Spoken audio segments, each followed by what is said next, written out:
Life is full of big questions, and sometimes our big questions leave us asking questions about God, especially when we see hurt and pain and suffering in the world around us. We might start to ask, why hasn't God done anything about this? It makes sense to wonder, when people are hurting, where is God?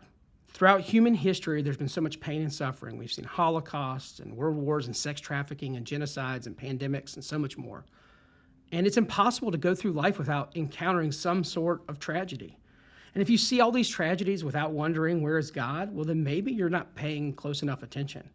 And if you're not curious about this question because you think you know all the answers to it, well, you might want to think again, because there are no easy answers to big questions like this.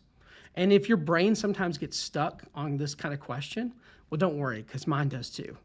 In the Old Testament of the Bible, there's a story about a young woman named Esther. And you may have heard her story before. We usually tell her story and talk about her bravery and her sacrifice, and all of that is true. But there's another layer to the story. As I tell you the story of Esther, I want you to ask the question, where is God? So as our story begins, Esther is a young woman, and she was chosen to be queen of Persia. Now, Esther was Jewish, but most people didn't know that about her. The king of Persia, he certainly didn't know this, because he never would have chosen her to be his wife if he had known. One of the king's key officials was a guy named Haman. And Haman was a racist political leader who was plotting mass execution of every Jewish person in the kingdom. He got to the king and he talked him into going along with his plan. So Esther's cousin Mordecai, he learned about the plan and he knew he had to act. He had to do something to stop Haman's plan. So Mordecai urged Esther to speak to the king, stop the execution, and rescue the people. Now, this wasn't going to be a typical conversation between a husband and wife. They couldn't just walk across the house, hey, how was your day? Oh, there's this plot to kill my people. No, this was going to be a big deal. No one, not even the queen, was allowed to speak to the king without his permission or an invitation. So going straight to the king, that could have resulted not only in Esther's death, her execution, but also the death of all of her people. But Mordecai says this to her. He sends a message to Esther and he says, don't think for a moment that because you're in the palace, you will escape when all the other Jews are killed. If you keep quiet at a time like this, deliverance and relief for the Jews will arise from some other place, but you and your relatives will die. Who knows if perhaps you're made queen for just a time as this. So Esther sent a reply to Mordecai, go and gather all the people of Susa and fast for me. Do not eat or drink for 3 days or nights. My maids and I will do the same. And then, though it is against the law, I will go and see the king. If I must die, I must die. So once Esther decides to act, here's what she did. She prays and fasts and has other people do that for her. And then she decides that she's going to approach the king carefully. She's going to invite him to a huge banquet. And there she'd be able to make her request. At the feast, instead of making her request, though, she invited the king back for a second feast and promised that there she would tell him what she really wanted. And the next day, the king went to Esther's sacred banquet, ready to hear her request. But here's the kicker. She invited Haman too, the person who was her enemy. So the king and Haman went to Queen Esther's banquet. And the king says to Esther, tell me what you want, Queen Esther. What is your request? I will give you, even if it is half of my kingdom.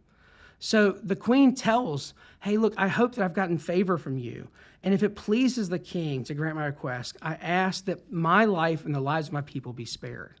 She then tells the king that this person, Haman, is plotting to kill her and her whole family.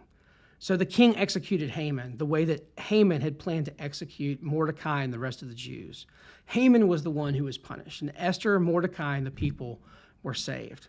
Now remember, I asked you to think throughout this story, where was God? One of the most interesting things about the story of Esther is that God's name is never mentioned anywhere in the entire book. Of course, we assume that God is present because we know that Esther believes in God because she prays and fasts when she needs to make this big decision. But we don't actually see God. She doesn't hear from God.